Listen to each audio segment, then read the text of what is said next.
भारत की कूटनीति और सेना ने एक साथ ऐसा मास्टर स्ट्रोक खेला है जिसने सिर्फ 24 घंटे के भीतर पाकिस्तान, तुर्की, सऊदी, बांग्लादेश के कथित नए इस्लामिक डिफेंस ब्लॉक को ध्वस्त कर दिया। जो बांग्लादेश कल तक भारत को आंखें दिखाते हुए पाकिस्तान, तुर्की और सऊदी के साथ एक नए सैन्य गठबंधन में कूदने की तैयारी में था, वह आज यू टर्न लेकर न सिर्फ इस समझौते से पीछे हट गया बल्कि साफ कह रहा है कि वह ऐसे किसी भी सैन्य ब्लॉक के करीब भी नहीं जाएगा। इतना ही नहीं, खाड़ी का सबसे ताकतवर देश सऊदी अरब, जिसे इस गठबंधन की रीढ़ बताया जा रहा था, उसने भी अचानक हाथ खींचकर पूरे प्लान को अधर में लटका दिया। भारत ने बिना शोर मचाए बॉर्डर पर ऐसी शांत लेकिन आक्रामक बिसात बिछाई कि इस्लामाबाद से लेकर अंकारा तक हलचल मच गई और पूरा खेल शुरू होने से पहले ही बिखरता नजर आने लगा।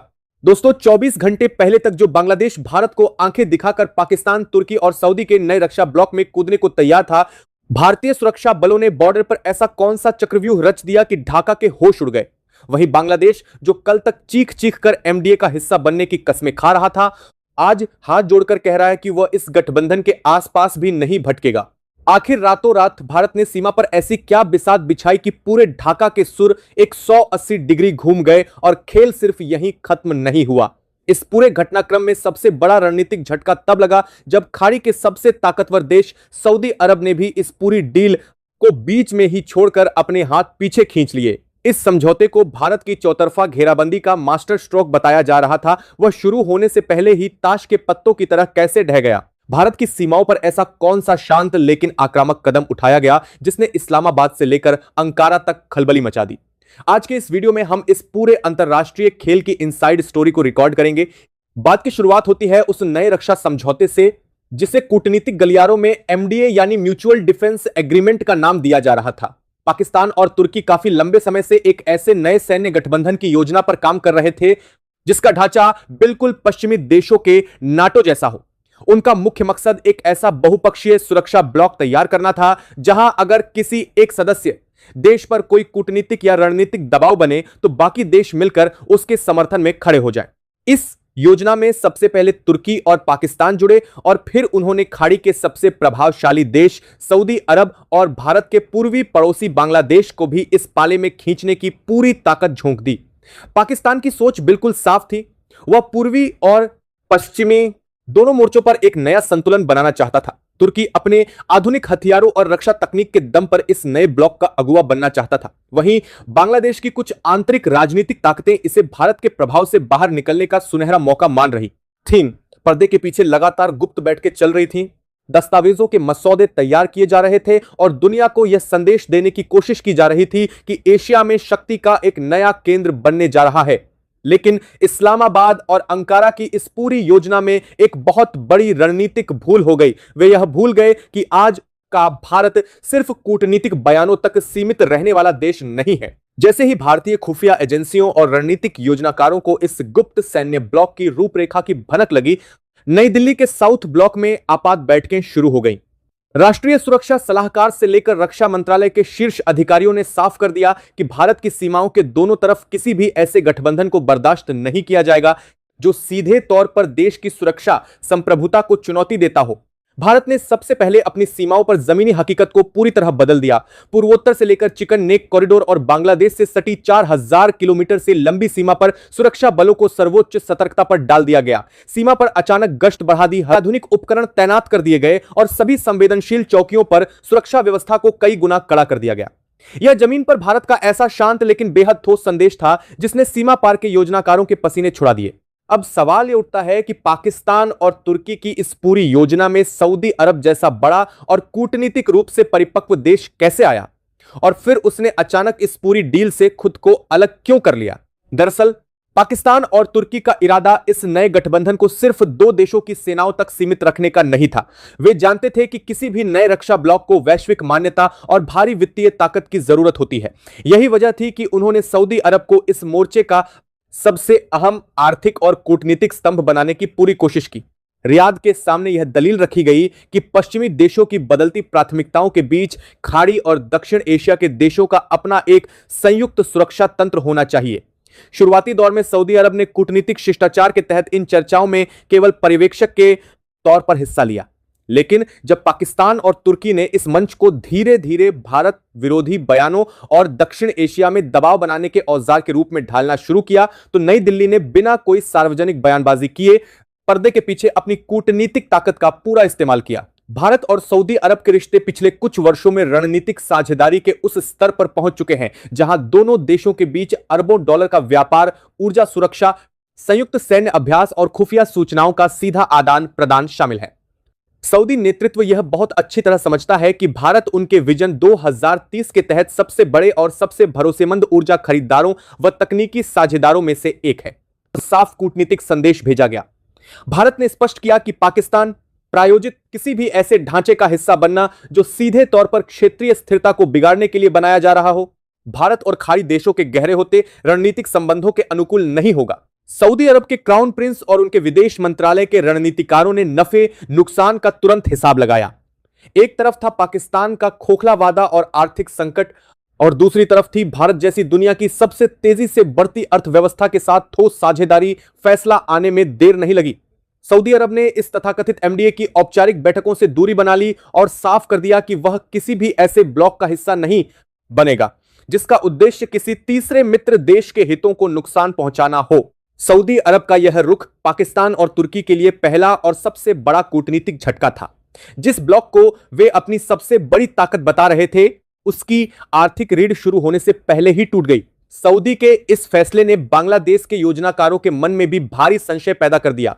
ढाका में यह सवाल उठने लगा कि जब दुनिया का सबसे प्रभावशाली अरब देश इस गठबंधन को जोखिम भरा मानकर पीछे हट गया, तो क्या बांग्लादेश के लिए इसमें कूदना समझदारी होगी? लेकिन पाकिस्तान फिर भी हार मानने को तैयार नहीं था और उसने बांग्लादेश को हर हाल में इस समझौते में शामिल करने के लिए अपना आखिरी दांव चला।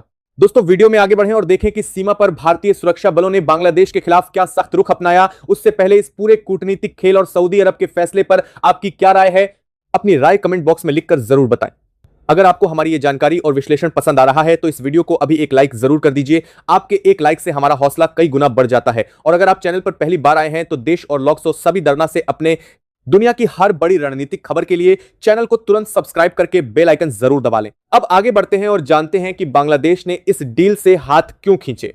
सऊदी अरब के बाहर होते ही पाकिस्तान और तुर्की पूरी तरह बेनकाब हो गए, लेकिन उन्होंने बांग्लादेश को अपने पाले में बनाए रखने के लिए अपनी पूरी ताकत झोंक दी। वे जानते थे कि अगर बांग्लादेश इस गठबंधन में शामिल हो जाता है तो भारत के पूर्वी छोर पर एक नया सुरक्षा तनाव खड़ा किया जा सकता है। ढाका के कुछ रणनीतिक हलकों में भी यह भ्रम फैल रहा था कि नए सहयोगियों के सहारे भारत पर कूटनीतिक दबाव बनाया जा सकता है, लेकिन यहीं पर भारत ने अपने बहुआयामी सुरक्षा तंत्र को पूरी तरह सक्रिय कर दिया।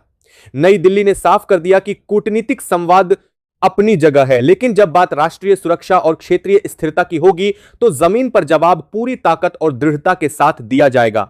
भारत ने सबसे पहले रणनीतिक रूप से सबसे संवेदनशील चिकन नेक यानी सिलीगुड़ी कॉरिडोर के आसपास अपने सुरक्षा तंत्र को अभेद्य किले में तब्दील कर दिया।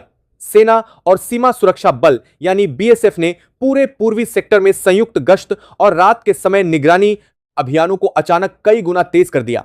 सीमा से लगे सभी प्रमुख चेकपोस्ट पर सख्त जांच प्रणाली लागू कर दी गई। अत्याधुनिक सर्विलांस कैमरे, रडार सिस्टम और थर्मल इमेजिंग उपकरणों को सीमा पर इस तरह तैनात किया गया कि सीमा पार की हर गतिविधि पर 24 घंटे सीधी नजर रखी जा सके। यह केवल नियमित सुरक्षा अभ्यास नहीं था, बल्कि ढाका के नीति निर्माताओं के लिए जमीन पर एक स्पष्ट और सख्त संदेश था। भारत ने दिखा दिया कि अगर बांग्लादेश किसी ऐसे बाहरी सैन्य ब्लॉक का हिस्सा बनने की कोशिश करता है जो भारत के खिलाफ काम करे, तो सीमा प्रबंधन के सभी पुराने और सामान्य नियम पूरी तरह बदल जाएंगे। इसके साथ ही भारत ने अपनी आर्थिक और लॉजिस्टिकल कूटनीति का ऐसा वार किया जिसने ढाका की अर्थव्यवस्था की रीढ़ को झकझोर कर रख दिया। बांग्लादेश का विशाल कपड़ा उद्योग और उसका पूरा व्यापारिक ढांचा भारत से होने वाली आवश्यक कच्चे माल, बिजली आपूर्ति, जरूरी खाद्यान्न और सबसे बढ़कर ट्रांजिट रूटों पर अत्यधिक निर्भर है। भारत ने सीमा पार व्यापार और पारगमन की शर्तों को सुरक्षा समीक्षा के तहत ला दिया। ढाका के नीति निर्माताओं को यह सच्चाई समझने में बिल्कुल देर नहीं लगी कि अगर वे पाकिस्तान और तुर्की के बहकावे में आकर किसी तथाकथित रक्षा गठबंधन में शामिल होते हैं तो उन्हें तुर्की से कुछ हथियार और पाकिस्तान से केवल खोखले बयान मिलेंगे, लेकिन उनकी घरेलू अर्थव्यवस्था, बिजली ग्रिड और निर्यात उद्योग कुछ ही हफ्तों में पूरी तरह चरमरा जाएंगे। बांग्लादेश की अंतरिम व्यवस्था और वहां के वरिष्ठ सुरक्षा अधिकारियों के बीच आपातकालीन बैठकें शुरू हुई। उन बैठकों में यह निष्कर्ष निकला कि 4000 किलोमीटर से अधिक लंबी साझा सीमा वाले देश भारत को नजरअंदाज करके हजारों किलोमीटर दूर बैठे देशों के साथ ऐसा सैन्य गठबंधन बनाना बांग्लादेश के अपने अस्तित्व के लिए सबसे आत्मघाती कदम साबित होगा। भारतीय सुरक्षा बलों की सीमा पर सख्त चौकसी और नई दिल्ली के अडिग कूटनीतिक रुख ने अंततः ढाका को अपने कदम पीछे खींचने पर मजबूर कर दिया। बांग्लादेश के विदेश मंत्रालय ने अंदरूनी तौर पर पाकिस्तान और तुर्की को यह स्पष्ट संदेश भेज दिया कि वे इस प्रस्तावित सुरक्षा समझौते से खुद को पूरी तरह अलग रख रहे हैं। जब बांग्लादेश ने इस तथाकथित एमडीए समझौते से अपने कदम पूरी तरह पीछे खींच लिए तो इसका सीधा असर इस्लामाबाद और अंकारा के रणनीतिक योजनाकारों पर पड़ा। तुर्की के रक्षा उद्योग का वह बड़ा बाजार जिसे वे दक्षिण एशिया में स्थापित करना चाहते थे, एक झटके में हाथ से निकल गया। तुर्की अपने ड्रोन, नौसैनिक युद्धपोतों और संचार प्रणालियों को बेचकर इस पूरे क्षेत्र में एक नया दबदबा कायम करने का ख्वाब देख रहा था, लेकिन ढाका के इनकार ने तुर्की के उस पूरे रक्षा निर्यात मॉडल को ध्वस्त कर दिया। वहीं दूसरी तरफ पाकिस्तान की हालत और भी ज्यादा खराब हो गई। पाकिस्तान की पुरानी आदत रही है कि वह जब भी आंतरिक संकटों में घिरता है तो क्षेत्रीय स्तर पर भारत के खिलाफ कोई नया मोर्चा खोलने की कोशिश करता है। इस बार उसने सोचा था कि तुर्की की आधुनिक तकनीक, सऊदी अरब का भारी भरकम पैसा और बांग्लादेश की भौगोलिक स्थिति को एक मंच पर लाकर वह भारत को दोनों दिशाओं से घेर लेगा। लेकिन पाकिस्तान यह समझने में पूरी तरह नाकाम रहा कि आधुनिक दुनिया खोखली बयानबाजी पर नहीं बल्कि ठोस आर्थिक और रणनीतिक वास्तविकताओं पर चलती है। नई दिल्ली की कूटनीतिक टीम ने बहुत शांति से काम किया। भारत ने न तो कोई आक्रामक बयान दिया और न ही कोई गैर जिम्मेदाराना प्रतिक्रिया दी। भारत ने केवल यह साबित किया कि अंतर्राष्ट्रीय समझौतों में विश्वसनीयता सबसे बड़ी पूंजी होती है। इस पूरे घटनाक्रम ने पूरी दुनिया को एक बहुत बड़ा संदेश दिया है कि दक्षिण एशिया और हिंद महासागर क्षेत्र में भारत की रणनीतिक स्थिति को नजरअंदाज करके कोई भी सुरक्षा ढांचा तैयार नहीं किया जा सकता। नई दिल्ली ने एक बार फिर यह साबित कर दिखाया कि जब देश की संप्रभुता और सुरक्षा सीमाओं की बात आती है तो भारत कूटनीतिक संयम और जमीनी ताकत का ऐसा बेजोड़ संतुलन बनाता है जिसका मुकाबला करना किसी भी विरोधी खेमे के लिए नामुमकिन हो जाता है।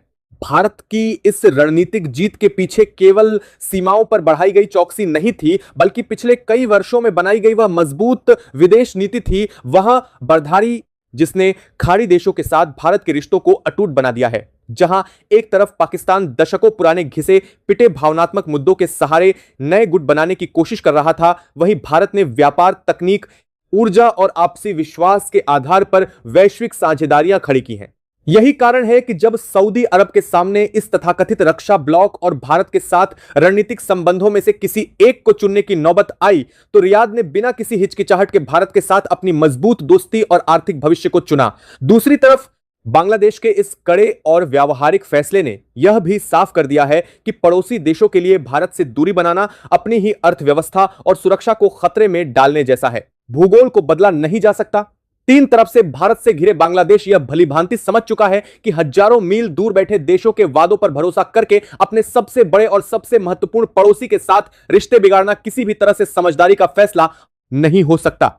सीमा पर सुरक्षा बलों की मुस्तैदी और नई दिल्ली की स्पष्ट नीति ने सीमा पार के तमाम योजनाकारों को यह संदेश दे दिया है कि भारत अब केवल प्रतिक्रिया देने वाला देश नहीं है, बल्कि वह किसी भी संभावित खतरे को उसके जन्म लेने से पहले ही कूटनीतिक और रणनीतिक स्तर पर समाप्त करने की पूरी क्षमता रखता है। चिकन नेक कॉरिडोर से लेकर बंगाल की खाड़ी तक भारत की सुरक्षा व्यवस्था आज पहले से कहीं अधिक चाक चौबंद, आधुनिक और सतर्क है। इस पूरे घटनाक्रम ने यह भी सिद्ध कर दिया कि एशिया में शक्ति संतुलन अब किसी एक या दो देशों की साजिशों से नहीं बदलने वाला। भारत एक ऐसी वैश्विक महाशक्ति के रूप में उभर चुका है जो न केवल अपनी सीमाओं की रक्षा करने में सक्षम है, बल्कि पूरे क्षेत्र में शांति, स्थिरता और विकास का सबसे बड़ा आधार स्तंभ भी है। जो देश भारत के खिलाफ नए नए गठबंधनों और समझौतों का ताना बाना बुन रहे थे, उन्हें अब यह समझ आ चुका होगा कि नई दिल्ली की कूटनीतिक दीवार को भेद पाना उनके बस की बात नहीं है। दोस्तों, भारत की इस शांत लेकिन बेहद प्रभावी रणनीतिक जीत ने साबित कर दिया है कि नई दिल्ली अब सिर्फ घटनाओं पर प्रतिक्रिया देने वाला खिलाड़ी नहीं, बल्कि पूरे क्षेत्र की दिशा तय करने वाली निर्णायक शक्ति बन चुकी है। बिना किसी शोर शराबे के सिर्फ कूटनीतिक दबदबे, आर्थिक साख और जमीन पर अडिग सुरक्षा तैयारी के दम पर भारत ने पाकिस्तान, तुर्की, सऊदी, बांग्लादेश जैसे पूरे संभावित सैन्य ब्लॉक को शुरू होने से पहले ही निष्प्रभावी कर दिया।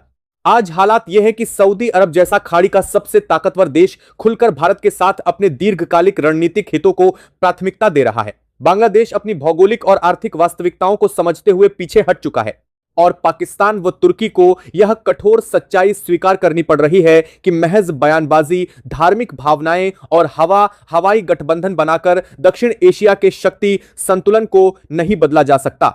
भारत ने एक बार फिर दिखा दिया कि जब बात राष्ट्रीय हितों, सीमाओं की सुरक्षा और क्षेत्रीय स्थिरता की हो तो वह न तो किसी तरह के दबाव में आता है और न ही उकसावे में बहकर कोई जल्दबाजी भरा कदम उठाता है। इसके बजाय धैर्य, दूरदृष्टि और सटीक रणनीतिक चालों के साथ वह ऐसी बिसात बिछाता है कि विरोधी खेमे के सारे दांव खुद ही पलट जाएं और उनके अपने सहयोगी तक उनसे दूरी बनाने लगें। यही नया भारत है जो शांति भी चाहता है, लेकिन जरूरत पड़ने पर हर मोर्चे पर अपनी ताकत दिखाने से भी पीछे नहीं हटता। दोस्तों, अगर हम इस पूरे घटनाक्रम को थोड़ा गहराई से समझें तो इसके कई अलग अलग आयाम साफ नजर आते हैं। सबसे पहला आयाम है खुफिया और समय पर मिली जानकारी का।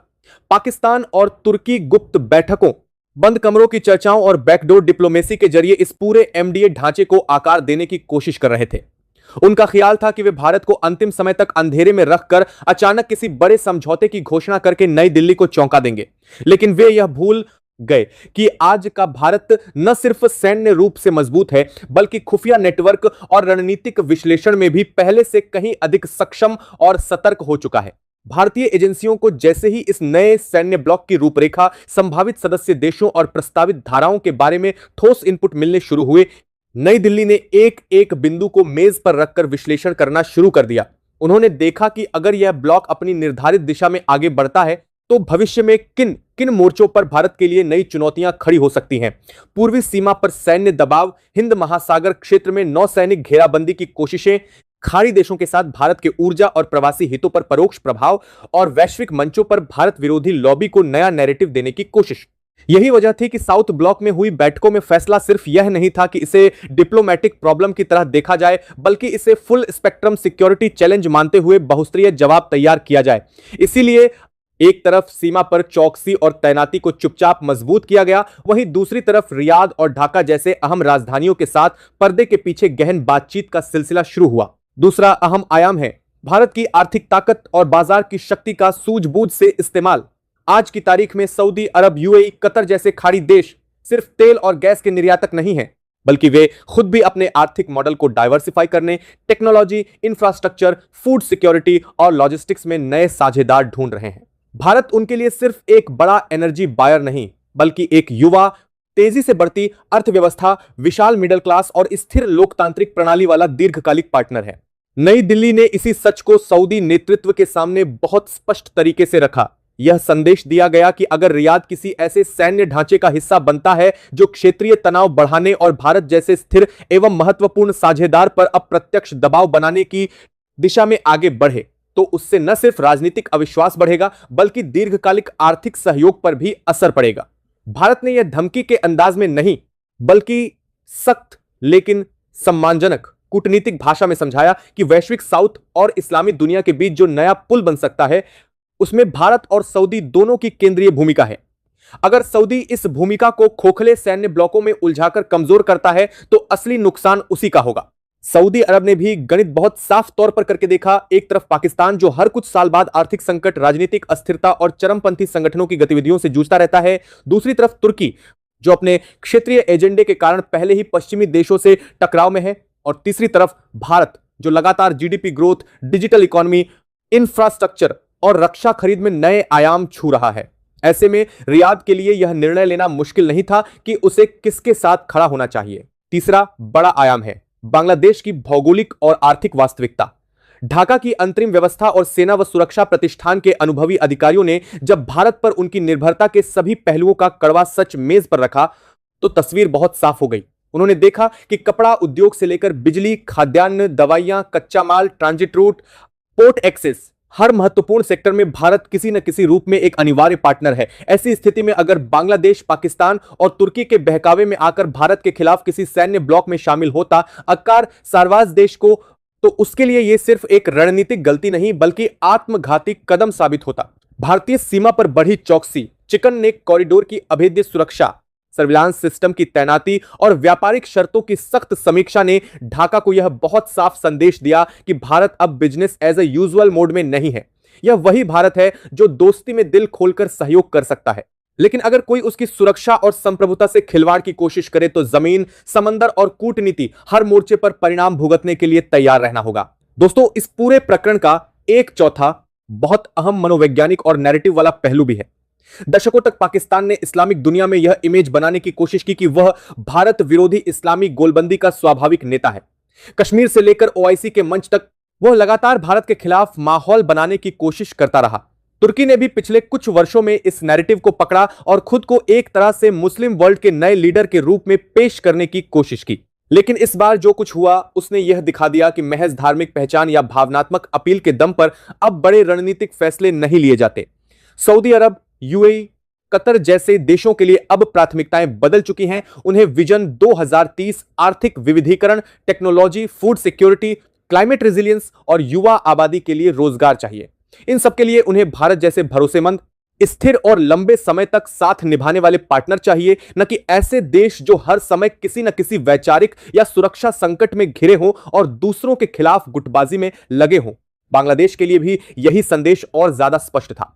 उसने पिछले 2 दशकों में गारमेंट एक्सपोर्ट, रेमिटेंसेज और स्टेबल ग्रोथ के दम पर अपने लोगों के जीवन स्तर को सुधारा है।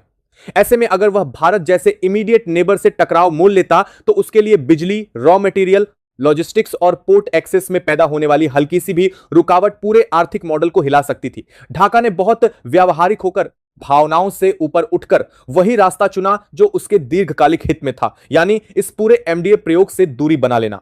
एक और दिलचस्प पहलू यह है कि भारत ने पूरे संकट के दौरान सार्वजनिक तौर पर बेहद संयमित भाषा का इस्तेमाल किया। न तो किसी मंच से पाकिस्तान पर सीधा आरोप लगाया, न ही तुर्की या बांग्लादेश के खिलाफ कोई तीखा बयान दिया। उसने अपनी बात सिर्फ निजी चैनलों, बैकडोर डिप्लोमेसी और व्यावहारिक कदमों के जरिए समझाई। यह परिपक्वता दिखाती है कि भारत अब किसी क्षेत्रीय थिएट्रिक्स का हिस्सा बनकर नहीं, बल्कि एक जिम्मेदार उभरती महाशक्ति के तौर पर काम कर रहा है। भारत की इसी परिपक्वता और निर्णायकता ने दुनिया को एक और बड़ा संदेश दिया कि दक्षिण एशिया और हिंद महासागर क्षेत्र में अगर कोई स्थिर, भरोसेमंद और दीर्घकालिक सिक्योरिटी पार्टनर ढूंढना चाहता है तो वह भारत को नजरअंदाज करके ऐसा कर ही नहीं सकता। चाहे बात क्वाड की हो, इंडो पैसिफिक की हो या मिडिल ईस्ट के नए इकोनॉमिक कॉरिडोर की, हर जगह भारत एक पिवटल भूमिका में नजर आता है। दोस्तों, अगर हम पाकिस्तान के नजरिए से देखें तो यह पूरी कहानी उसके लिए कई स्तरों पर शर्मनाक और हताशाजनक रही। उसने सोचा था कि तुर्की की आधुनिक ड्रोन टेक्नोलॉजी, नौसैनिक ताकत और सऊदी का पैसा मिलाकर वो एक ऐसा इस्लामिक नाटो जैसा प्लेटफॉर्म तैयार कर सकेगा जो भारत पर मनोवैज्ञानिक और रणनीतिक दबाव बना सके। बांग्लादेश को शामिल करके वो यह संदेश देना चाहता था कि भारत अब सिर्फ पश्चिमी मोर्चे पर, दूसरा में जब 10 करते हैं जो भारत से लिखते हैं वो नौसैनिक दबाव बना सके। वो आप नेकर देखा, दूसरा में 2001 साल करते हैं, 2001 साल करते हैं, वो 10 करते हैं, जो 1 साल करते हैं, 2001 साल करते हैं, वो भारत पर पता है जो आप ही नहीं बल्कि पूर्वी सीमा पर भी सैन्य दबाव की जद में है। लेकिन हकीकत में जो हुआ वो इसके बिल्कुल उलट था। न सिर्फ सऊदी ने चुपचाप किनारा कर लिया, बांग्लादेश पीछे हट गया, बल्कि भारत ने इस मौके का इस्तेमाल अपने दोस्ताना रिश्तों को और मजबूत करने में किया। पाकिस्तान के तमाम प्लान पानी में बह गए और उसकी पुरानी इमेज और भी कमजोर हो गई। दुनिया ने देखा कि जब असली फैसले की घड़ी आती है तो पाकिस्तान को छोड़कर सभी देश भारत के साथ खड़े होना पसंद करते हैं, क्योंकि भारत के साथ साझेदारी में रिस्क कम और फायदा ज्यादा है। तुर्की के लिए भी यह एक गहरी सीख का मौका है। वह अपने ड्रोन, युद्धपोत और संचार प्रणालियों के जरिए रक्षा निर्यात का नया केंद्र बनना चाहता है। लेकिन अगर वह हर बार भारत जैसे बड़े और संभावित ग्राहक देश को नजरअंदाज करते हुए पाकिस्तान जैसे अस्थिर पार्टनर के साथ भारत विरोधी ब्लॉक तैयार करने की कोशिश करेगा तो उसे बार बार इसी तरह के झटके झेलने पड़ेंगे। ढाका ने जिस तरह साफ इनकार किया, उसने तुर्की के सपने को भी करारा झटका पहुंचाया। इस पूरी कहानी में सबसे मजबूत और आत्मविश्वासी किरदार भारत ही नजर आता है। एक तरफ उसने सीमा पर अपनी तैयारी दिखाकर यह संदेश दिया कि अगर माहौल बिगड़ता है तो वह किसी भी हालात के लिए तैयार है। दूसरी तरफ रियाद और ढाका के साथ दोस्ताना और सम्मानजनक भाषा में बात करके यह भरोसा दिलाया कि भारत किसी के खिलाफ कैंपेन नहीं चला रहा, बस अपने वैध सुरक्षा हितों की रक्षा कर रहा है। यही संतुलन, ताकत और संयम का भारत को एक सच्चा क्षेत्रीय लीडर बनाता है।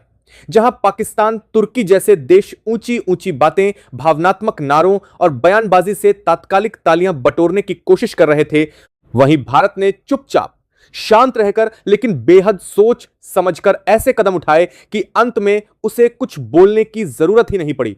नतीजे खुद सारी कहानी कहने लगे। दोस्तों, अगर आप भविष्य के परिप्रेक्ष्य से देखें तो यह पूरा प्रकरण सिर्फ एक डील फेल होने की कहानी नहीं है, बल्कि इससे यह भी तय हो गया कि आने वाले वर्षों में एशिया का शक्ति संतुलन किस दिशा में जाएगा। भारत ने यह साबित कर दिया कि वह सिर्फ अपनी सीमाओं की रक्षा करने वाला देश नहीं, बल्कि पूरे क्षेत्र में शांति, स्थिरता और विकास का सबसे बड़ा गारंटर भी है।